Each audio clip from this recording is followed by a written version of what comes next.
Καλή σας μέρα. Χριστός Ανέστη και χρόνια πολλά. Είμαστε και αυτές τις Άγιες Μέρες κοντά σας και με θέμα πολύ ενδιαφέρον. Μας βλέπετε κάθε Σάββατο γύρω στις 10 το πρωί και την Κυριακή στις 9 και κάτι. Ευχαριστούμε για τα καλά σας λόγια. Σήμερα έχουμε κοντά μας μια καλή μου συνεργάτηδα. Πάρα πολλές φορές έχει έρθει η Μαρία η Παπαδοπούλου στην εκπομπή και πάντοτε μας μιλάει για θέματα από την απέναντι τη μεριά, από τις αλυσμόνητες της πατρίδας. Και βιβλία έχεις γράψει και τα έχουμε παρουσιάσει. Μαρία, καλώς ήρθες. Χριστός Ανέστη σε όλους. Δήμητρα Μπαρδάνη, πρόεδρε της Ελοσίλ και παράγοντες της Θεσσαλίας Τηλεόρασης, σας ευχαριστώ που με καλέσατε και φέτος και είναι η τρίτη συνεχή χρονιά και στην ημέρα αυτή της Ανάστασης, τη λαμπρή ημέρα των Ορθόδοξων Ελλήνων, αυτήν την εκπομπή και είναι κατά κάποιο τρόπο συνέχεια των προηγούμενων, γιατί και τα έθιμα της Μεγάλης Εβδομάδας, τα ήθη και τα σχετικά με τη Μικρά Ασία της μνήμες μας, είναι τόσα πολλά, σε αυτή τη βδομάδα ειδικά. Ναι. Σας ευχαριστώ λοιπόν, χρόνια πολλά σε όλους. Μαζί θα ταξιδέψουμε στις μνήμες του μικρασιατικού ελληνισμού και κάνουμε πάντοτε μία προσπάθεια να μην περιοριστούμε εκεί, αλλά αυτά να τα συνδέουμε με τις εθνοϊστορικές παραδόσεις των απανταχού Ελλήνων.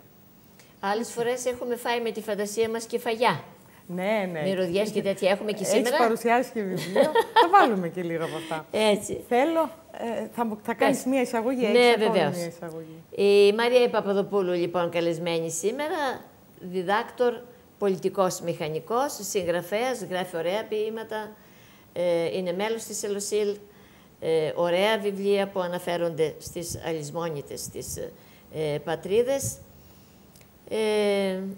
Τα είπες εσύ τα υπόλοιπα, με ξεκούρασες, Μαρία. Και τι έχουμε να πούμε σήμερα, τι μας ετοίμασες? Θέλω πρώτα να κάνω μία, σχετικά με το βιογραφικό μου. Είχα ξεκινήσει ως μηχανικός να κάνω ένα χόμπι, ένα ενδιαφέρον. Να μελετάω την αοδομία στη Μικρά Ασία. Στην Καπαδοκία, εκεί που είναι και οι ρίζες της καταγωγής μου, αλλά και σε άλλες περιοχές. Μελετώντας την αοδομία ως μηχανικός όμως, διαπίστωνα και δεν είμαι λαογράφος, προσέξτε, μπορεί να έχω γράψει και βιβλία για έθιμα και συνταγές και βιβλία όπως ο μεγαλύτερος ναός Χριστιανικής Ανατολής για την περιοχή της Καπαδοκίας, εκεί βρισκόταν, και για τους ναούς που είχαν σχέση με αυτό. Στο μυστή της Καπαδοκίας αυτό, αλλά και μελέτες για άλλους ναούς. Έβλεπα λοιπόν, τα βλέπω όλα αυτά όχι ως λαογράφος, αλλά με ένα ιστορικό ενδιαφέρον. Ως ερευνητής, ιστορικός ερευνητής ή ως ερευνητής που θα δώσει στοιχεία σε ιστορικούς ερευνητές αργότερα. Διαπίστωνα λοιπόν κάποια στιγμή ότι είναι αδύνατον στη Μικρά Ασία να μελετήσεις ναοδομία χωρίς να γνωρίζεις τα ήθη των ανθρώπων που ήταν οι δημιουργοί και οι χρήστες των ναών αυτών. Πολύ σωστό. Και για να μελετήσεις τα ήθη πρέπει να γνωρίζεις και τα έθιμα. Οπωσδήποτε. Λοιπόν, οπότε όλα αυτά μαζί είναι αλληλένδετα. Και δεν είναι τυχαίο που λέω, λοιπόν, ότι δεν τα μελετάω ως λαογράφος, αλλά ως ιστορικός ερευνητής, διότι έχουν σχέση όλα αυτά με τα ήθη και τα έθιμα του ανθρώπου. Και τις ανάγκες του, όπως είπες και πριν, ακόμη και η αρχιτεκτονική των ναών και όλα αυτά, είναι και θέμα ανάγκης των προσκυνητών. Έτσι. Αλλά επειδή έχεις σπουδάσει και πολιτικός μηχανικός, αυτό σε βοηθάει πάρα πολύ. Οπότε όμως γι' αυτό έχω ασχοληθεί και με έθιμα. Δεν είμαι παραδοσιακή, πιστεύω με αρκετά μοντέρνα. Σε τραβάει όμως και προς τα εκεί. Έπρεπε να έχω μια συλλογική, μια καλύτερη κρίση, να αξιολογήσω κάποια πράγματα. Γιατί αυτό γίνονταν έτσι, γιατί ονομάζονταν έτσι, ποιοι ήταν οι χρήστες και οι δημιουργοί αυτών των πραγμάτων. Και οι ρίζες σου είναι από εκεί και πέρα. Από τα ωραία, τα ιερά. Αλλά προσπαθούμε πάντοτε τη χώρα του Θεού και γειτονιά των Αγίων. Ακριβώς, τα περισσότεροι από 72 Άγιοι γνωστοί στο Ορτολόγιο. Έτσι. η Μεγάλη Εβδομάδα, επειδή ανέφερες και Καπαδοκία, στην Καπαδοκία λεγόταν η Ανάσταση, λεγόταν Μέγα Πάσχα. Πολλές μεγάλες γιορτές της Ορθοδοξίας αποκαλούσαν Πάσχα. Τα Χριστούγεννα τα λέγανε Μικρό Πάσχα ή Αντίπασχα ή Χριστού Πάσχα. Και έχω βρει και άλλα, γιατί είχα κάνει μία έρευνα, είχα ηχογραφήσει γέροντες πρώτης και δεύτερης γενιάς και λυπάμαι βέβαια που τα εγγόνια τους δεν δείχνουν κανένα ενδιαφέρον για αυτά. Αυτό ήταν είναι λυπηρό. Πολύτιμο υλικός, μηχανικός, δεν με σύμφερε που έχασα τόσα χρόνια σε αυτές τις έρευνες, αλλά ήταν ένα ξεκίνημα για μένα, γιατί πριν διαβάσω βιβλία μεγάλων έγκριτων συγγραφέων και ιστορικών και περιηγητών της εποχής, έπρεπε να γνωρίζω τι μνήμες έχουν έρθει εδώ στις πατρίδες από την πρώτη και τη δεύτερη γενιά. Λοιπόν, και μου είχαν αναφέρει και για το Σταφυλιού Πάσχα. 15 Αύγουστο εννοείς? Ναι. Μάλλον αυτό πρέπει να και είναι. μία πολύ ωραία φράση από αυτή την γλωσσολογική έρευνα τελικά, λυπάμαι που και οι σύλλογοι δεν ενδιαφέρονται για αυτό το υλικό. Λοιπόν, μου είχαν πει μία πολύ ωραία έκφραση, η οποία είναι «Έλεγαν ο Θεός φκιόησιν, ευλόγησε». Εύχομαι στον όριστο. Ευχόμων φκιόησα. Παραφθαρμένο. Ναι. Λοιπόν, το κοτσί, το στάρι, το ζετούνι, την ελιά, το σταφύλι και η ερμηνεία που δίνεται μέσα από τα ήθη τους, μέσα από αυτή την έκφραση, είναι το σιτάρι το κάνουμε άρτο, την ελιά μύρο και το σταφύλι κρασί. Νουθεσίες, όλες αυτές. Λοιπόν, η Μεγάλη Εβδομάδα είναι η συνοπτική ιστορία των παθών του Χριστού. Μάλιστα. Που υπενθυμίζει για μας τους Ορθόδοξους Έλληνες, υπενθυμίζει όχι μόνο ότι υπάρχουν πάρα πολλά έθιμα, υπάρχουν όμως και ήθη. Υπάρχει μια συνεχής προσπάθεια καθάρσεως της ψυχής και ότι η θέωση είναι σκοπός της εφήμερης ζωής και αυτός σκοπός της ανθρωπότητας και του κάθε ανθρώπου χωριστά. Γι' αυτό κάθε χρόνο κάνουμε όλη την αναπαράσταση και το εκκλησιαστικό, τη σειρά αυτή.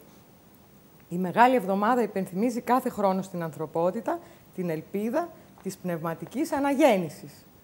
Τι έχεις να πεις κι εσύ? Με τη μετάνοια και τα καλά έργα.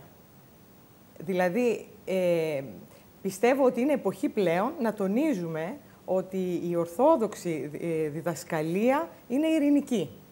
Δεν έχει στοιχεία. Εγώ προσωπικά φοβάμαι πάρα πολύ το Ισλάμ, διότι ήταν και ο φόβος των παππούδων μου. Γι' αυτό ξεριζώθηκαν και θανατώθηκαν. Οπωσδήποτε. Λοιπόν, δεν υπήρχαν τέτοιες ελευθερίες. Και η διδασκαλία σήμερα, έτσι όπως ακούω και όπως βλέπω δημοσιεύσεις, διδάσκει εξολοθρεύσατε αλλοθρήσκους κλπ. Ενώ στο Ευαγγέλιο και στην διδασκαλία, που δεν ξέρω εγώ τι κάνανε οι Βυζαντινοί αυτοκράτορες κλπ, τι ακούγεται παλαιότερα, οφείλουμε όμως να τονίζουμε πάντοτε όχι τι κουλουράκια και τι αυγά και τι έθιμα κάνουμε, αλλά τα ήθη. Αυτή η ορθόδοξη διδασκαλία των απανταχού Ελλήνων, αυτή η νοοτροπία των Ελλήνων που πέρασε μέσα από αυτή τη διδασκαλία, είναι μετάνοια και καλά έργα. Είναι ειρηνική η διδασκαλία μας. Οτιδήποτε μπορούν να μας κρίνουν, αλλά όμως δεν κάνουμε κακό σε κανέναν. Αυτό είναι σημαντικό και πρέπει να το τονίζουμε στις μεγάλες γιορτές. Πάντοτε έτσι ήταν η Ορθοδοξία. Έτσι ήταν από τα χρόνια του Βυζαντίου. Και εγώ πιστεύω ότι οι Καπαδόκες είχαν και κάτι από την επικούρια φιλοσοφία. Θυμάστε στην προηγούμενη εκπομπή και θέλω να ευχαριστήσω και τους τεχνικούς για την υπομονή τους που με δέχονται εδώ και βάζουμε εικόνες και βίντεο. Δεν τα έχεις δει εσύ αυτά. Τα ανεβάζουμε στο YouTube. Πέρυσι η εκπομπή δουλεύετε χώρια για το καλό της εκπομπής και της Θεσσαλίας. Βάλαμε 2 βιντεάκια πέρυσι και βάλαμε και εικόνες πολύ ωραίες. Ο τίτλος της εκπομπής, αν θέλουν οι ακροατές να ψάξουν στο διαδίκτυο, στο YouTube, είναι «Επιτάφιοι», πολύ επιτάφιοι, και «Ανάσταση», μία η Ανάσταση. Παρουσιάσαμε και πολλούς επιτάφιους. Τον επιτάφιο του Σίκυλου, του Περικλέους, πώς γίνονταν στην Καπαδοκία. Πρέπει να επιτάφιοι, όσοι ακροατές μας ακούνε, πληκτρολογήστε «Επιτάφιοι και Ανάσταση», να δείτε την περσινή μας εκπομπή. Εκεί θα δείτε και τα έθιμα και πολύ ωραίες εικόνες. Έβαλα πάρα πολλές εικόνες από αυτά που λέγαμε πέρυσι. Ξέρεις ότι και η εκπομπή Πνευματική Θεσσαλία, αλλά και η Θεσσαλία Τηλεόραση σκοπό έχουν να είναι και οι δύο χρήσιμες, αλλά και να προσφέρουν ποιότητα. Οπότε έχουμε και παιδιά εδώ μέσα που είναι πολύ εργατικά, Ναι. Στον πολιτισμό και στην ποιότητα δεν λέμε όχι. Ιδιαίτερες ευχαριστίες στη Θεσσαλία τηλεόραση. Μας δίνει αυτή την ευκαιρία και ερχόμαστε εδώ. Δεν λέμε όχι. Ναι. Η νηστεία και η προσευχή ήταν μια συνήθεια καθημερινή, με πολύ τακτικές νηστείες όλο το χρόνο. Το εορτολόγιο ήταν αυστηρό στην Καπαδοκία. Ναι. Σε όλη τη Μικρά Ασία όμως υπήρχε μια αυτοσυγκέντρωση των ανθρώπων. Φρόντιζαν κατά τακτικές περιόδους να καθαρίζουν την ψυχή τους. Νηστεία και προσευχή. Όποιος δεν νήστευε, δεν είχε υπόλοιψη στην κοινωνία, αλλά γιατί δεν είχε υπόλοιψη? Όχι από θρησκοληψία πάντοτε, δεν φρόντιζε να καθαρίζει την ψυχή του. Μάλιστα. Επομένως δεν μπορούσε και να μεταλάβει. Δηλαδή. Ναι, υπήρχε μια κοινωνική προσπάθεια να είναι καθαροί στην ψυχή. Δηλαδή, εντάξει, πιστεύω πάλι ότι ο λαός, ο μη μορφωμένος λαός, δεν περιμένουμε να είναι σοφός, ούτε να λειτουργεί πάντοτε.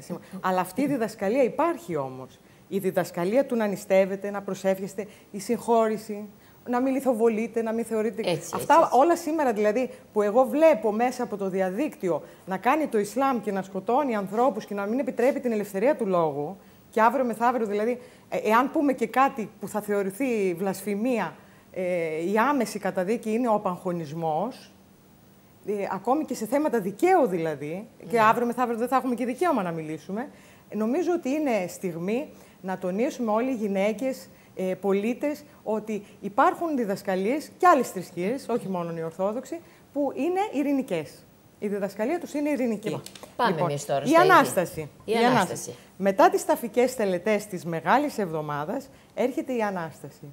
Ο κύκλος της ζωής για τους ανθρώπους και τη γη. Το πέρασμα από το χειμώνα στην άνοιξη, από το σκοτάδι στο φως. Μέσα στην αυστηρή νηστεία και την κατάνοιξη της Σαρακοστής, μέσα στο κρύο της παγωμένης ακόμη άνοιξης, φτάνει η ώρα για την Ανάσταση του εσταυρωμένου.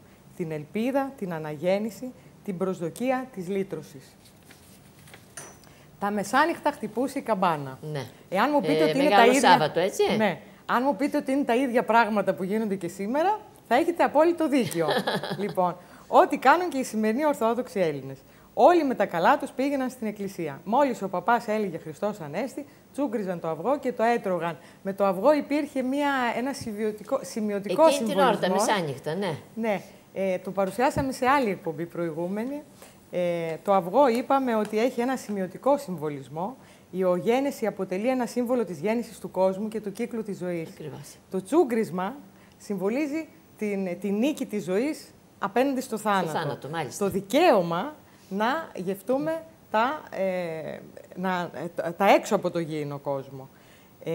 Και το έθιμο γινόταν 40 μέρες, όπως και τώρα.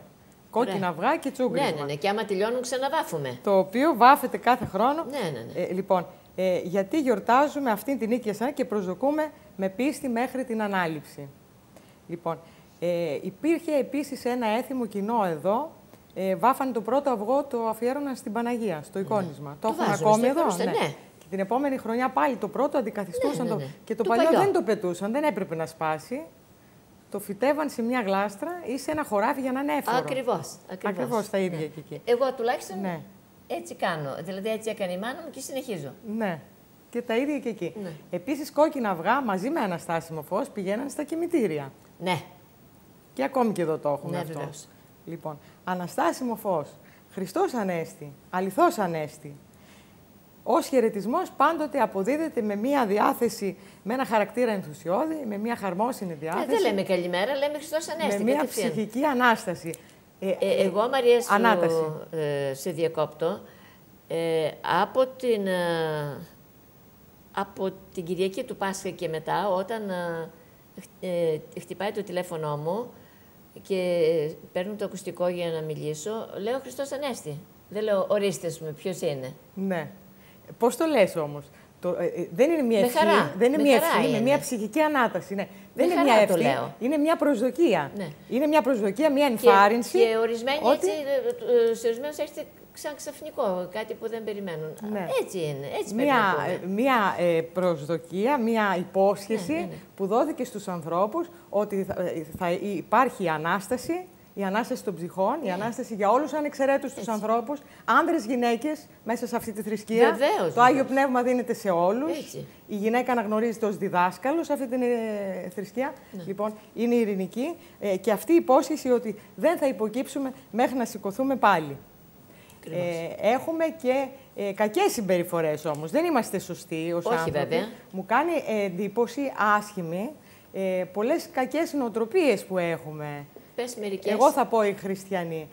Όταν βλέπουν κάποιον ο οποίος έχει ένα πένθος, ένα αυτά, λένε «Α, τι κατάλαβε, ας πούμε». Θα σας πω εγώ, η μεγάλη Στάρη Βουγιουκλάκη, «Α, τελικά και αυτήν δεν παντρεύτηκε», δεν ξέρω. Βρίσκουν όλα τα αρνητικά στη ζωή ενός ανθρώπου, ναι. στις μικρές κοινωνίες, στα χωριά. Τα συνάντησα γιατί δούλεψα 11 χρόνια σε Καποδιστριακό Δήμο. Λοιπόν, βρίσκουν όλα τα άσχημα να προσπαθήσουν στην πραγματικότητα να τα βρουν με τον εαυτό τους. Ότι και αυτοί κάτι έκαναν. Ο άλλος απέτυχε στο τέλος μετά από όλα αυτά τα μεγάλα πράγματα που έκανε. Παρηγοριά στον εαυτό τους. Ναι. Αυτό όμως δεν είναι καλό. Παραγνωρίζουν, είναι μια αμορφωσιά, θα την πω εγώ. Είναι καθαρά αμορφωσιά. Μια καλλιέργεια. Έλλειψη καλλιέργειας. Ακριβώς. Και μια έλλειψη εξυπνάδας. Στην πραγματικότητα η ζωή είναι ένας συνεχής κύκλος. Και αυτό βλέπουμε μέσα και από τη Μεγάλη Εβδομάδα. Την αναπαράσταση των Θείων Παθών. Ο άνθρωπος πέφτει για να ξανασηκωθεί. Ακριβώς. Ο Θεός, ο Χριστός μας, κατά τους πνευματικούς μας, θεωρεί ότι τον άνθρωπο που τον θυμάται τον βάζει σε δοκιμασίες. Αυτόν τον οποίο τον έχει απολέσει, τον αφήνει να χαρεί. Αν θέλετε, σας λέω και αυτό, έτσι. Αν θέλετε, σας θυμίζω και αυτό. Αλλά όμως, και πέραν από αυτό που λένε οι πνευματικοί μας, γιατί αυτό το λένε οι πνευματικοί μας, αυτό, οι Ορθόδοξοι πνευματικοί, λένε ότι άμα σε ξεχάσει ο Θεός, δεν έχεις καθόλου θλίψεις στο σπίτι σου. Γιατί δεν σε δοκιμάζει και δεν σου δίνει και την ευκαιρία με τις θλίψεις να καθαρθείς.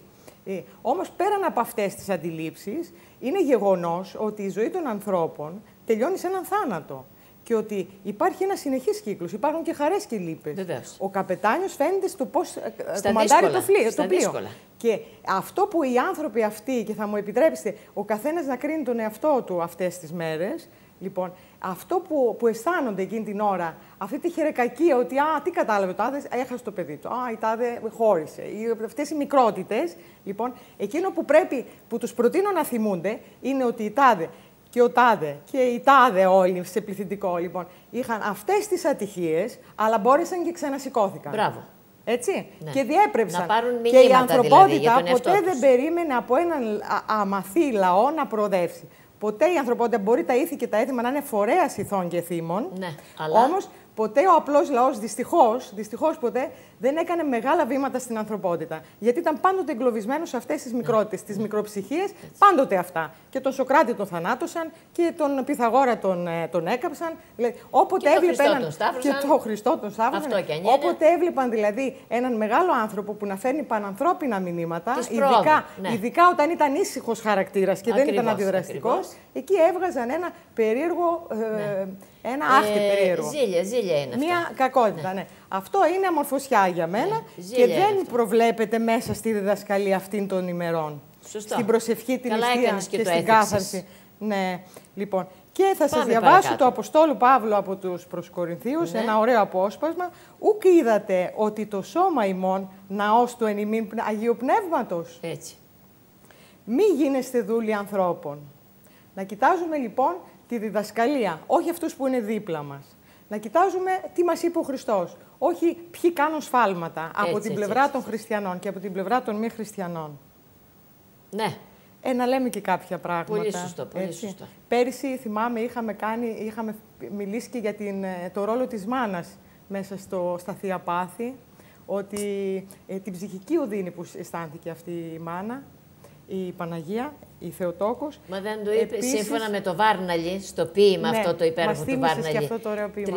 30 χρόνια, λέει, σε είχα, παιδί μου, και δεν σε έμαθα ακόμα. Ναι. Έτσι τελειώνει. Και ένα πολύ ωραίο στο περσινό, θυμίζω στους τηλεθεατές, Επιτάφη και Ανάσταση, αν πληκτρολογήσετε στο YouTube, παρουσιάσαμε με εικόνα, με τους τεχνικούς, το χέρι του Ιησού τη στιγμή της Ανάστασης. Αυτό είναι από τα μεγαλύτερα διδάγματα, νομίζω, μέσα στη Μεγάλη Εβδομάδα, κάθε μέρα της Μεγάλης Εβδομάδας. Το χέρι του Ιησού τη στιγμή της Ανάστασης. Και τι είχαμε πει, δηλαδή το μήνυμα του Χριστού ήταν ότι τον άνθρωπο που πέφτει, ο ρόλος σου δεν είναι να τον κατακρίνεις, είναι να του δώσεις το χέρι του. Το έδωσες, έκανες εσύ το καθήκον σου. Πώς δίνεις το χέρι στον άνθρωπο που έπεσε, του επιτρέπεις να ζήσει με αξιοπρέπεια και με σεβασμό. Εσύ τι έκανες αυτό? Η θλίψη του αδελφού σου κρίνει εσένα, όχι τον αδελφό σου. Πολύ σωστό. Και αυτό δεν είναι μόνο για τη Μεγάλη Εβδομάδα. Αλλά είναι για πράγματα όλη τη χρονιά που τα είναι. ακούω και αισθάνομαι πάρα πολύ άβολα. Λέω, κάνουμε όλες αυτές τις έρευνες, ακόμη καμιά φορά και παρουσιάζουμε και τις εκπομπές. Ποιο είναι αυτό που εισπράττει ο κόσμος, τι βλέπουν οι πολλοί? Αυτό. Συμφωνώ. Και καλά έκανες και το αναφέρεις. Είναι ένα μήνυμα και μετά αυτό, τη να λειτουργία... λίγο τον εαυτό μας. Ναι. Μετά τη λειτουργία της Ανάστασης, έπαιρναν αυτά που είχαν αφήσει στην εκκλησία και πήγαιναν το Άγιο Φως στο σπίτι τους. Εκεί πρώτα άναβαν το καντήλι, ύστερα έτρωγαν σούπα από κρέας και πιλάφι, πληγούρι. Α, μάλιστα. Αυτό το σιτάρι. Η ευχή της Θεάς Δήμητρας σε όλη την Καπαδοκία, είχαμε πει. Ακριβώς. Και στο γιορτινό τραπέζι. Ξημερώνει το Πάσχα, η λαμπρή Κυριακή. Τα αναστάσιμα έθιμα περιλαμβάνουν το τσούκρισμα των κόκκινων αυγών, το φιλί της αγάπης. Κυριακή απόγευμα, την ώρα της Ανάστασης. Και εδώ δεν φιλιόμαστε. Και λέμε συγχωρεμένα, Χριστός Ανέστη. Η οικογένεια μεταξύ τα μέλη της οικογένειας. Και την ανήμερα το Πάσχα το απόγευμα δεν έχουμε λειτουργία. Τη δεύτερη Ανάσταση, ναι. Τη δεύτερη Ανάσταση. Ναι. Αλλά τη στιγμή της Ανάστασης δεν γίνεται το φιλί της αγάπης.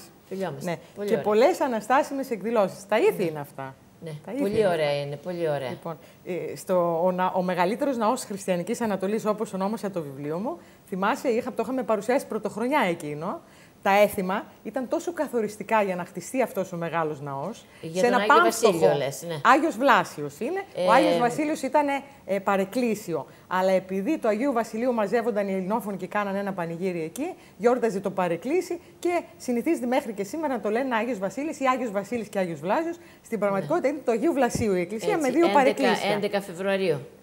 Την πρωτοχρονιά το γιόρταζαν. Ναι, αλλά το Αγίου Βασιλείου. Ο Όσιος Βλάσιος γιορτάζει μετά τον Άγιο Χαράλαμπο. Το γιόρταζαν στην Καπαδοσιακίνο το χωριό και τη δεύτερη μέρα της πρωτοχρονιάς. Προς τιμήν της εκκλησίας. Αυτή η εκκλησία όμως τελικά η έρευνά μου κατέληξε ότι χτίστηκε από πάμφτωχους σε μια εποχή που ακόμη και τους κυνηγούσαν για την πίστη τους. Είναι πολύ μεγάλη εκκλησία. Δεν υπήρχαν θρησκευτικές ελευθερίες και την έχτισαν μόνοι τους. Πάμφτωχοι αυτοί. Το κάνανε για τα ήθη αυτά, το φιλί της αγάπης. Για να έρχονται μουσαφίριδες και να τους φιλοξενούν εκεί μέσα. Κατά πάσα, η δικιά μου η αντίληψη μετά από όλα όσα ερεύνησα σε αυτό και τις πηγές που έψαξα είναι ότι κάνανε ένα τόσο μεγάλο, ένα από τα μεγάλα θαύματα της αρχιτεκτονικής στην περιοχή και της μηχανικής, οι πάμφτωχοι αυτοί με τα χέρια τους, για αυτό το πράγμα, για τα ήθη. Γι' αυτό μερικές φορές όταν παρουσιάζω τα έθιμα, μη σας φανώ λαογράφος.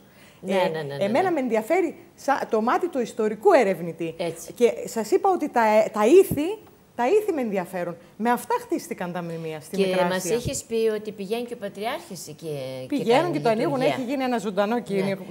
Η εκκλησία είναι έτσι σε καλή κατάσταση. Είναι πολύ καλά διατηρημένη. Έχουμε πολύ καλές σχέσεις με τον πρόεδρο και τους ντόπιους. Για αυτούς έχει τουριστικό ενδιαφέρον. Είναι φανατικοί οι μουσουλμάνοι, μην περιμένετε. Και... Λοιπόν, αν δεν πείτε κάτι που συμφωνούν, έτσι. είμαστε πάντα οι άπιστοι. Ναι. Λοιπόν. Έχουμε κοντά μας φίλοι τηλεθεατές, νομίζω την καλύτερη που θα μπορούσε να μας δώσει όλα αυτά τα στοιχεία και κάθε φορά που έχουμε μεγάλες γιορτές μας τα δίνει. Την Μαρία την Παπαδοπούλου, είναι διδάκτορ πολιτικός μηχανικός, έχει γράψει βιβλία για αυτά τα θέματα και όπως σας λέει, τι είναι και γιατί το κάνει όλο αυτό.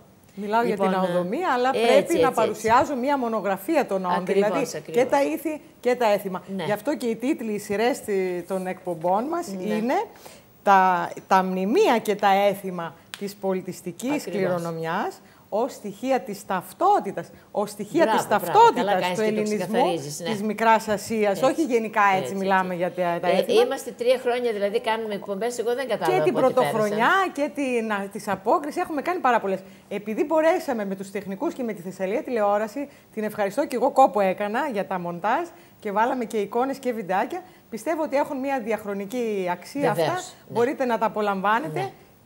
Και μας τιμάει η συνεργασία μαζί σου, μας τιμάει. Σας ευχαριστώ. Και εμένα σαν Δήμητρα και την εκπομπή μου και το κανάλι. Ο στόχος μου είναι η καριέρα μου πάνω απ' όλα. Είμαι μηχανικός, έχω το διδακτορικό μου, έχω πάρα πολλά ενδιαφέροντα ερευνητικά. Ναι, αλλά όμως... Αυτά είναι δωρεάν, μην νομίζετε ότι εισπράττουμε και τα βιβλία για εκκλησίες δεν πουλάνε. Είναι το δικό μας το μεράκι.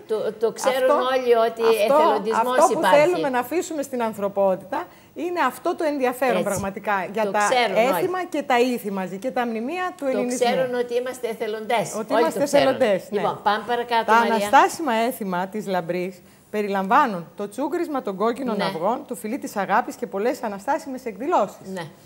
Κυρίαρχο έθιμο είναι πάλι τα οικογενειακά γεύματα. Από την αρχαιότητα οι Έλληνες συνηθίζαν αυτές τις μεγάλες γιορτές να μαζεύεται όλη η οικογένεια. Και αυτή κιόλας που είναι ανοιξάτη και έχει καλό καιρό, ένας λόγος παραπάνω. Σπίτι. Στην Καπαδοκία το πασχαλινό τραπέζι είχε πάντοτε σούπα, όπως έχει και εδώ τη μαγειρίτσα σήμερα στις νεότερες μέρες. Εκεί ήταν όμως με πληγούρο κιμά. Λοιπόν, κρέας ψητό πιλάφι από πληγούρι, πίτες, τυρί, καϊμάκια ήταν παχύ, πώς το λένε, το λίπος, όχι αφρόγαλα, πως δεν τα τρώω κιόλας. Καϊμάκι. Το καϊμάκι το ξέρουν οι τηλεθεατές. Ναι. Λοιπόν, το φαγητό σερβίρεται σε σοφρά, σε πακυρένια ή πύληνη πιατέλα. Τρώνε όλοι μαζί από το ίδιο πιάτο. Ναι. Λοιπόν, καθισμένοι σε μαξιλάρι, σε υφαντά, κυλίμια. Κάτι σας θυμίζει εσάς και τα ξέρετε. Πώς. Και εδώ έτσι κάπως κάνανε. Να μην σου πω ότι πολλές φορές τρώω, γιατί έχω σοφρά και τρώω εκεί. Ναι. Μόνιμα πάνω σε μαξιλάρι. Δηλαδή μ' αρέσει να το κάνω αυτό έτσι μόνιμο. Ναι. Πάμε. Σουβλιστό αρνί θα ρωτήσετε, κάναν στα βοσκοτόπια. Εκεί που δεν υπήρχαν βοσκοτόπια δεν γινόταν σουβλιστό αρνί. Έτσι. Βάζανε στο τουντούρι, παρουσιάσαμε σε άλλη εκπομπή τι ήταν τα τουντούρια. Τα τουντούρια ήταν η ενδοδαπέδια θέρμανση, τη λέω εγώ. Ήταν τρύπες μέσα στη γη. Σαν φούρνος να το Ένας φούρνος με καπάκι, ναι. Ανάβαν, βάζαν τη χόβολη εκεί. Και αυτό δεν ήταν μόνο βάζαν το αρνί και με ρωτήσανε κάποιοι φίλοι Λαρισαίοι γιατί ήταν γεμιστό το αρνί στην Καπαδοκία. Δεν πρακτικοί λόγοι, γιατί ολόκληρο αρνί μέσα στο τουντούρι έπρεπε κάπου να βάλουν και τη γέμιση. Έτσι. Το πιλάφι, τι βάζαν κουκουνάρια, βάζανε, κάνανε γέμιση. Τι όλο δεν τη γεμίζουμε. Πρακτικοί λόγοι όμως, δεν χωρούσαν όλα αυτά, είχαν έναν όγκο. Πάντως μέσα στη χόβολη βάζανε πάρα πολλά κατσαρόλες κεραμικές, πύληνες. Αυτά όλα σιγοβράζαν μόνα τους. Εκείνο που με ενδιαφέρει ως μηχανικό όμως, είναι ότι ταυτόχρονα εξασφάλιζαν την ενδοδαπέδια θέρμανση. Δεν υπήρχε πιο αποτελεσματική θέρμανση στην κρύα Καπαδοκία, επειδή οι πολιτείες ήταν υπόγειες. Το να έχεις σε πολλά δωμάτια τουντούρια, τέτοια δηλαδή, 1 μέτρο μέσα στη γη γουρνίτσες που είχαν χόβολη. Γουρνίτσες, ναι. Ζεσταίνονταν όλη η τύχη των υπόσκαφων πολιτιών. Και συγχρόνως και η φαΐ μαγειρευόταν. Η τύχη ήταν βράχη, όχι χώμα. Ναι. Λοιπόν, ζεσταίνονταν και η τύχη και το δάπεδο και μπορούσαν εκεί και είχαν ένα πολύ άνετο εσόκλημα με αυτό. Και ζεστό νερό. Και τα φαγητά τους τα βράζαν και περπατούσαν και ξυπόλυτοι. Και ξυπόλυτοι περπατούσαν με τα καλτσούνια. Πάντοτε συνοδεύει το σιτάρι όμως. Εγώ τονίζω σε όλες τις παρουσιάσεις για το σιτάρι. Βασικό το σιτάρι. Βασικό. Το σιτάρι πιστεύω ότι είναι η ευχή της Δήμητρας. Έχει αρχαϊκότητα. Ακριβώς. Έχει σίγουρα μια καταγωγή. Η βάση όχι από το Βυζάντιο, ναι. Πολλές βυζαντινές συνήθειες και φαγητά. Πιστεύω ότι έχουν, γι' αυτό ήταν και το βιβλίο που παρουσιάσαμε, οι καλύτερες γεύσεις της μνήμης. Το παρουσίασες εσύ. Σε ευχαριστώ. Στη Μάνδρα. Λοιπόν, η Θεά Δήμητρα είχε δώσει το σιτάρι ως ευχή στους ανθρώπους για ευκαρπία, άρα και ευημερία. Ναι. Για σύμβολο αυθονίας, άρα και ευτυχίας. Ναι. Εμείς χωρίς ψωμάκι δεν μπορούμε να κάνουμε. Ναι, είναι η βάση της καθημερινής διατροφής. Και γι' αυτό είναι και το σύμβολο της ευδαιμονίας. Έτσι. Λοιπόν, και πάντοτε ήταν βασικό σε όλα τα γιορτινά τραπέζια. Και στην νηστεία βέβαια. Ψωμάκι, ναι. Λοιπόν, το κρέας είχαμε πει σε άλλη εκπομπή, τρώγεται στις γιορτές ή τις Κυριακές. Και η Κυριακή ήταν πάντα η μέρα αφιερωμένη στον Θεό, στην ειρηνική αυτή διδασκαλία που έχει η Ορθόδοξη πίστη των Ελλήνων. Τα κόκκινα αυγά αποτελούν αναπόσπαστο κομμάτι του πασχαλινού τραπεζιού, όλες και τις 40 μέρες. Για το χρώμα, βάφαν και σε άλλο χρώμα, μήπως με φυτικές... Με κρεμμυδόφλουδες, νομίζω και εδώ δεν είχαν εμπογιές τότε. Πιστεύω και εδώ με κρεμμυδόφλουδες. Βρίσκαν πρακτικούς στόχους. Φυτικά. Ναι. Την ίδια ημέρα της Ανάστασης, τώρα σε αυτό ερχόμαστε που είχες πει προηγουμένως, Δήμητρα. Το απόγευμα γινόταν η λειτουργία της δεύτερης Ανάστασης. Ναι. Εδώ γίνονταν πολύ ωραία έθιμα τελετουργικά. Και αυτά είναι που δίνουν το χαρακτήρα αυτό το θρησκευτικό σε όλο το λειτουργικό της Καππαδοκίας. Είναι ένα μεγαλείο αυτό, εγώ έτσι το ονομάζω. Μετά τη δοξολογία έβγαιναν σε μια καθιερωμένη λιτανία. Και μετά ή πριν, δεν το γνωρίζω αυτό, στη λιτανία περνούσαν από τις πλατείες, από όλα τα χωριά ή τις κόμες και διαβάζαν και το Ευαγγέλιο, είχαμε πει στην προηγούμενη εκπομπή, σε 7 γλώσσες. Ναι. Κάναν σταθμούς. Ήταν τα ιδιώματα. Ναι. Υπήρχαν ιδιώματα, τα οποία έχουν όμως καταγωγή από ιωνική διάλεκτο της αρχαίας ελληνικής. Ναι. Όπως είναι το μυστιώτικο, το φαρασιώτικο ιδίωμα, γλώσσες θα λέγαμε. Περιοχές. Ναι. Ελληνικές. Και την καθαρή ελληνική, ναι, και στην τουρκική βέβαια, γιατί είχαμε και Τούρκους πιστούς. Ντοπιολαλιές ήταν αυτές, αλλά έπρεπε να διαβαστούν. Ήταν ολόκληρα ιδιώματα. Και οι γλωσσολόγοι οι οποίοι ασχολούνται με την καπαδοκική έρευνα βρίσκουν ότι έχει καταγωγή από την ιωνική διάλεκτο. Γιατί σε κάποια τουρκικά πανεπιστήμια, εγώ θέλω να το τονίζω αυτό, σε κάποια τουρκικά πανεπιστήμια θεωρείται ότι είναι μια άλλη γλώσσα που έχει πάρα πολλές επιρροές από την τουρκική και προφανώς εκείνοι προσπαθούν να το ενώ είναι ιωνική. Ναι, εμείς πιστεύουμε ότι η γλώσσα που είχε ο λαός και με αυτήν αποκαλούσε το ψωμί, το σιτάρι, τα έθιμά του, τα αρχαίγωνα έθιμά του, πιστεύουμε ότι αυτή είναι η άποψή μου. Και στο βιβλίο που παρουσιάζω. Η βάση είναι η ιωνική δηλαδή. Είναι η μητρική του γλώσσα. Ακριβώς. Αυτά πήρα από τις μητέρες. Δεν τα άμαθες στα σχολεία με τα τουρκικά. Όχι, αυτά τουρκική γλώσσα. Η μάνα και το σπίτι. Άρα λοιπόν αυτό που λένε οι γλωσσολόγοι, ότι έχει καταγωγή από την ιωνική διάλεκτο της αρχαίας ελληνικής και θεμελιώνεται όχι μόνο γλωσσολογικά, αλλά και ιστορικά μέσα από τα έθιμά μου. Προσπαθώ πάντοτε να τα προσδιορίζω τα ελληνικά στοιχεία. Τα έθιμά μου πάντοτε προσδιορίζω τις ελληνικές επιρροές, τις αρχαίες και τις βυζαντινές. Ναι. Λοιπόν, εκείνο το ενδιαφέρον που γινόταν αυτή την μέρα όμως, και είναι το ιδιαίτερο που έχει η Καππαδοκία, είναι ένας χορός, το Μέγα Πάσχα. Και χορεύονταν και το Αντίπασχα και τα Χριστούγεννα. Βγαίναν στο προαύλιο της εκκλησίας, ο χορός ήταν τελετουργικός, πιάνονταν χέρι-χέρι και έψελναν και περπατούσαν. Με τις παραδοσιακές φορσές αυτές τις ωραίες. Για να σας το διαβάσω και πώς το έχω. Ναι. Προς τιμήν της μεγάλης εορτής του χριστιανισμού, της Ανάστασης του Χριστού, δίνοντας την απόλυση ο ιερέας, σχηματίζονταν ο κύκλος του χορού και χορεύονταν από όλους που ήταν εκεί οι παρευρισκόμενοι. Μπορούσαν να εισχωρήσουν και άλλοι, ανά πάσα στιγμή στον κύκλο. Τα βήματα του χορού είναι, και αν το βρω από κάποιο σωματείο, δεν το έχω βρει αυτούσιο, αν το βρω θα μπορέσω να το βάλω σε φιλμάκι σε αυτή την εκπομπή. Ναι. Θα μας τα βοηθήσεις βήματα πολύ. ήταν 8. Ξεκινούσαν με το δεξί, στο 7ο βήμα γύριζαν ελαφρά δεξιά.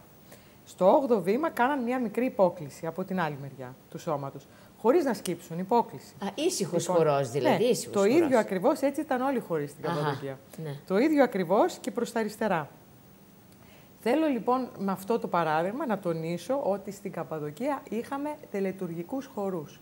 Χορούς που ήταν ενταγμένοι μέσα στην ιεροπραξία και τον εκκλησιαστικό. Γι' αυτό ήταν και τόσο φρόνιμη η Μαρία η χορή. Πολλούς Αγίους, γιατί ήταν τελετουργικοί πιο πολύ. Όμως τελετουργικούς χορούς, θα σας μιλήσω τώρα για τα ταφικά έθιμα των αρχαίων Ελλήνων. Τελετουργικούς χορούς είχαμε και στην αρχαιότητα. Περνάει και η ώρα, ναι. Λοιπόν, την ώρα του εκκλησιασμού ή άλλων πομπών χορεύαν τέτοιους χορούς. Μόνο στην Καππαδοκία αυτό. Οπότε είναι όλα τα έθιμα ιωνικά. Και δεν είναι τυχαίο ότι ο Σεφέρης είχε γράψει «Ερχόμαστε από έναν τόπο με αλάλητους στεναγμούς και ακίνητους χορούς». Δεν είναι γλεζέδικοι χοροί. Ναι, ακίνητοι χοροί. Ο Σεφέρης γνώριζε και τον φόβο που είχαν από το Ισλάμ σε εκείνες τις περιοχές και δεν μπορούσαν και έντονα να διασκεδάσουν. Ακριβώς. Και δεν μπορούσαν και να αλλάξουν και την πίστη τους. Αυτή η τελετουργία ήταν μία πομπή. Μία πομπή. Δηλαδή σεβασμός. Προσπαθούσαν να εκφράσουν τον ψυχισμό τους μαζί με έναν φόβο. Ναι. Όλα αυτά πέρασαν μέσα στα ήθη του ελληνισμού εκεί. Ναι, και όλα αυτά εμείς σήμερα δεν πρέπει να τα ξεχνάμε. Πρέπει να τονίζουμε ότι οποιαδήποτε θρησκεία φιλοξενηθεί στην ελληνικό χώρο πρέπει να είναι ειρηνική. Πρέπει αυτό το παράδειγμα που δώσαν και οι δικοί μας. Γιατί και τα σπίτια μέσα στα βράχια εκεί πέρα και αυτό φόβος δεν ήταν. Φόβος ήταν. Φόβος ήταν. Κρύβονταν εκεί. Ναι. Κρύβονταν από το Ισλάμ. Όλα δείχνουν σεβασμό προς την θρησκεία και παράλληλα και φόβο. Και έναν φόβο. Ναι.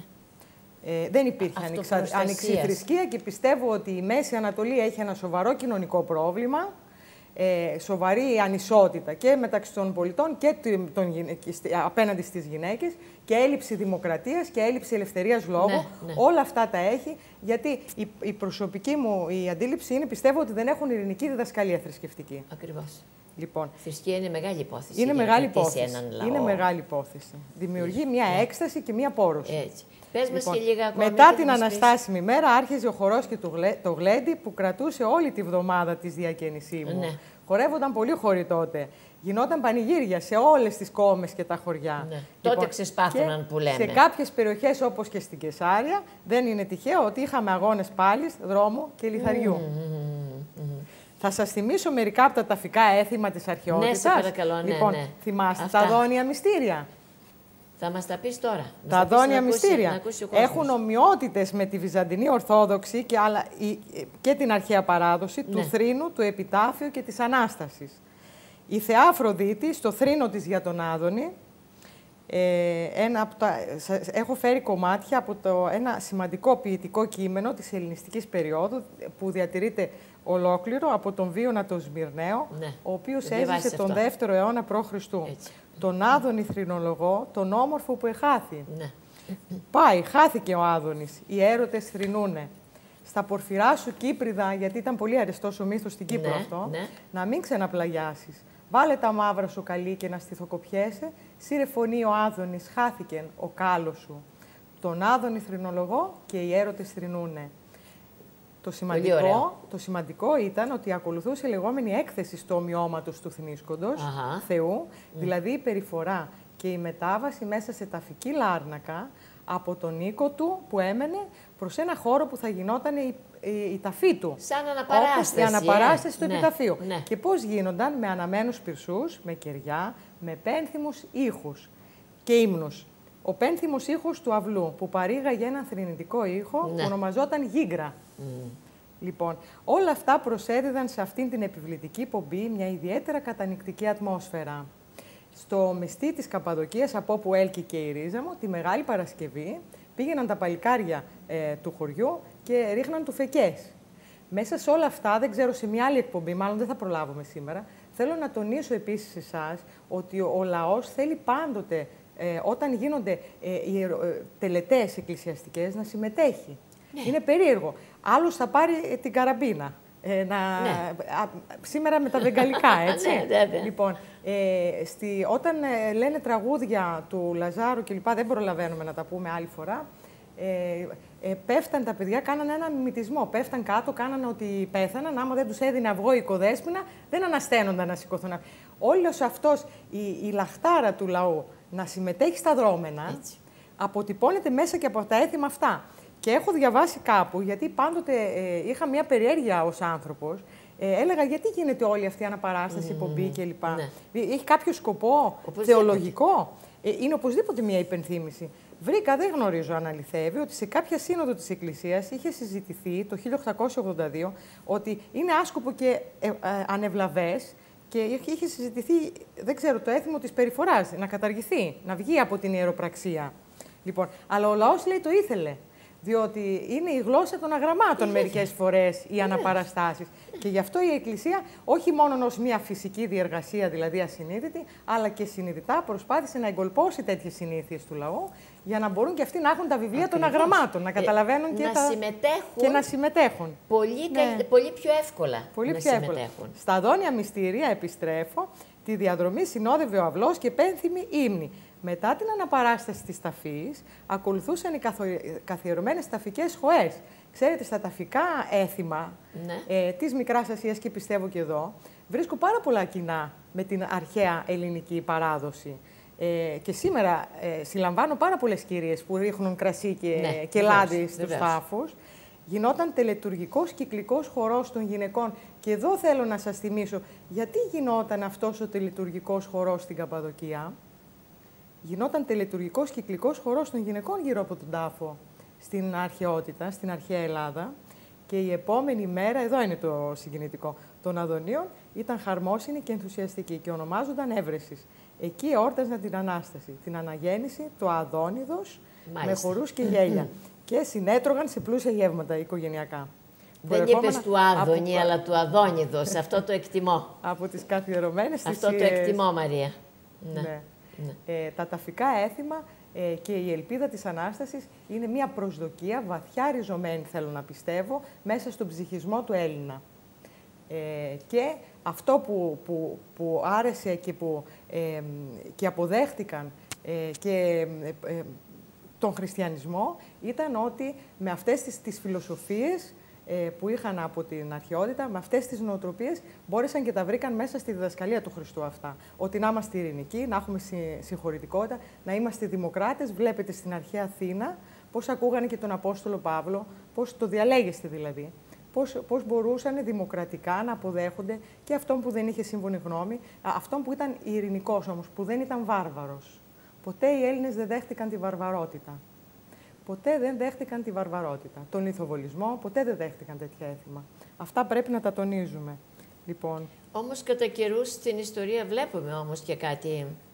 Από χριστιανούς, όχι από διδασκαλία. Είπαμε προηγουμένως. Κάνουν πολλά σφάλματα οι χριστιανοί, κυρίως οι μη μορφωμένοι. Εμείς περιμένουμε να φροντίζουμε να υπάρχει ένα επίπεδο. Γι' αυτό κάνουμε και αυτή την εκπομπή και εσύ κάνεις έναν ολόκληρο αγώνα. Λοιπόν, εγώ εκείνο που θέλω να τονίζω μέσα από όλα αυτά είναι ότι τρία πράγματα θα πούμε. Για νομίζω κλείνουμε την εκπομπή. Βεβαίως, έχει περάσει ώρα. Πρώτον, δεν υπάρχουν παρά μόνο ειρηνικές τελετουργίες και έθιμα στους Ορθόδοξους Έλληνες. Δεν υπάρχουν. Όλα αυτά τα έθιμα που πουθενά δεν υπάρχει λιθοβολισμός. Ποτέ κανείς δεν πιστεύει, όπως δυστυχώς στο Ισλάμ, ότι η γυναίκα έχει κατώτερο εγκέφαλο απέναντίας. Το βάπτισμα δίνεται σε όλους ανεξαιρέτως, γυναίκες και άνδρες. Και η γυναίκα αναγνωρίζεται ως διδάσκαλος. Και είναι και πιο έξυπνη εδώ που τα λέμε από τον άντρα. Δεν θα το πούμε. Έχει δικαίωμα όμως στο Άγιο Πνεύμα και στη Θεία Χάρη. Έτσι. Αυτό είναι μεγάλο πράγμα. Σήμερα το καταλαβαίνουμε, διότι η βία είναι στην πόρτα μας. Και ο Χριστός τη γυναίκα δεν την έδιωξε. Ποτέ, ούτε την πόρνη. Και ποτέ δεν είπε καλά έπαθε αυτήν, καλά έπαθε αυτός. Ποτέ δεν είπε. Όλα αυτά είναι ένας κύκλος. Πέφτουμε για να σηκωθούμε. Αυτός που θα μπορέσει να σηκωθεί είναι ο άξιος. Σημασία δεν έχει πόσα παθήματα είχε κάποιος, αν μπόρεσε να σηκωθεί. Ακριβώς, και το τελικά αποτέλεσμα μετράει. Το αποτέλεσμα σε όλους είναι ο θάνατος όμως. Ο στόχος είναι η θέωση. Και ο θάνατος ο οποίος ξεκινάει από τη στιγμή που σπερνόμαστε. Ναι. Από μέσα από την κοιλιά. Σε όλους τους αιώνες, λοιπόν, τα έθιμα είναι τα έθιμα μιας ειρηνικής θρησκείας. Ειρηνικά έθιμα, ειρηνική διδασκαλία. Δεν συμβάλλει, δεν επιβάλλει τη σαρία. Δεν φοβούνται ενώπιον του εφιάλτη να υπάρχει εκδικητική τιμωρία, αντί για σοφρονισμό, να υπάρχει έλλειψη ελευθερίας λόγου. Το Άγιο Πνεύμα δίνεται σε όλους ισότιμα. Αυτή είναι η Ορθοδοξία, αυτός είναι ο χριστιανισμός. Ναι. Αισθάνομαι μία απειλή με το Ισλάμ που ήρθε στην Ελλάδα, όχι με τους πρόσφυγες και με τους μετανάστες, αλλά εγώ προσωπικά φοβάμαι τη θρησκεία τους. Γιατί οι παππούδες μου, και δεν ήταν τυχαίο και ο Σεφέρης που έλεγε, ερχόμαστε από έναν τόπο με αλάλητους στεναγμούς και ακίνητους χορούς. Μάλιστα. Λοιπόν, το δεύτερο που θέλω να τονίζω, και σε αυτό ότι είναι μια ειρηνική θρησκεία, θέλω να επισημάνω επίσης ότι η Μεγάλη Πνευματική Εβδομάδα είναι μια απόδειξη, είναι η συνοπτική ιστορία των παθών του Χριστού, που υπενθυμίζει τη συνεχή προσπάθεια καθάρσεως της ψυχής. Ναι. Και ότι η θέος είναι σκοπός της εφήμερης ζωής, αυτός σκοπός της ανθρωπότητας και του κάθε ανθρώπου χωριστά.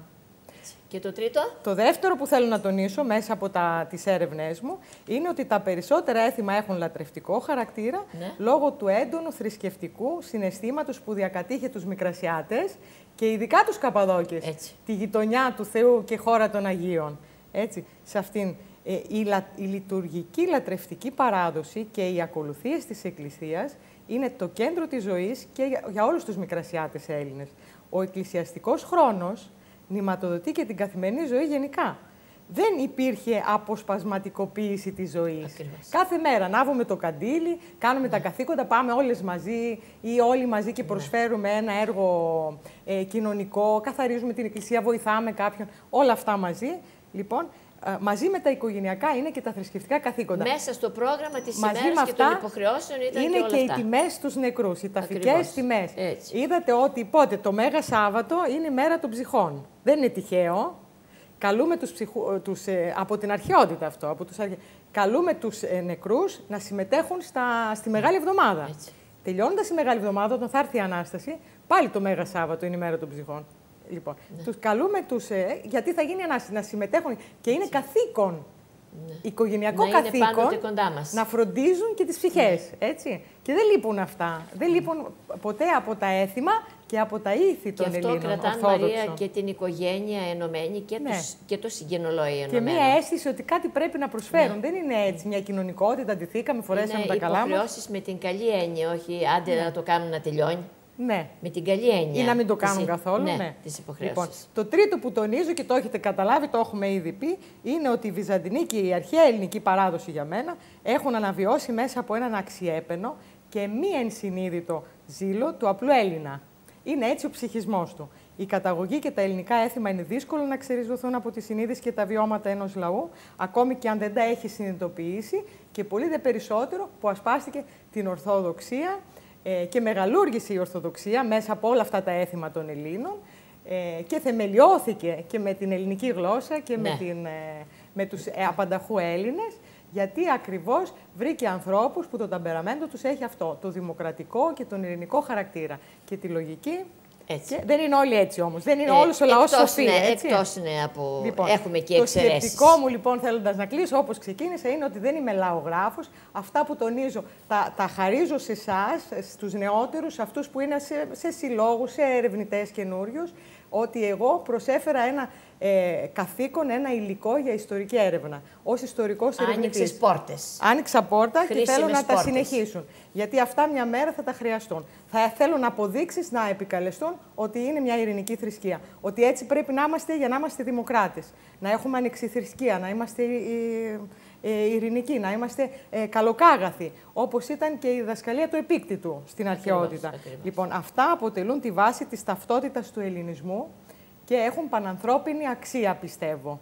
Λοιπόν, γι' αυτό ο τίτλος μας της εκπομπής είναι «Μνημεία και έθιμα της πολιτιστικής κληρονομιάς», μνημεία και έθιμα, ναή και έθιμα δηλαδή, ως στοιχεία της ταυτότητας του ελληνισμού. Μα έτσι ξεκινήσαμε από όταν πρώτο ήρθες, έτσι ξεκινήσαμε. Της Ανατολίας ή Ρωμανίας, όπως τη λέγανε, ή Μικράς Ασίας. Δεν τη λέγαμε Τουρκία εμείς, Ρωμανία ή Ανατολία ή Μικρά Ασία. Το θέμα που εστιάσαμε σήμερα ήταν οι αναστάσιμες ημέρες. Έχουμε κι άλλα να πούμε σε μια επόμενη εκπομπή. Θα έρθεις με το καλό. Ερχόμαστε από έναν τόπο με αλάλητους στεναγμούς και ακίνητους χορούς, όπως μας έλεγε ο Γεώργιος Εφέρης. Αυτή όμως είναι η μοίρα των λαών. Με μακραίων ιστορική παρουσία, έγραψα στο βιβλίο μου για τους ελληνόφωνους της Καππαδοκίας, να ζουν πάντοτε εν μέρη και το παρελθόν τους με τη μορφή ποικίλων επιβιώσεων και επιβιωμάτων, στην παραδοσιακή τους καθημερινότητα, στα έθιμα, στην τέχνη και στον έντεχνο λαϊκό τους λόγο. Σε ευχαριστώ πάρα πολύ. Σας ευχαριστώ που ήμασταν μια παρέα και ταξιδέψαμε. Δεν το λέμε. Χριστός Ανέστη, αληθώς Ανέστη σε όλους.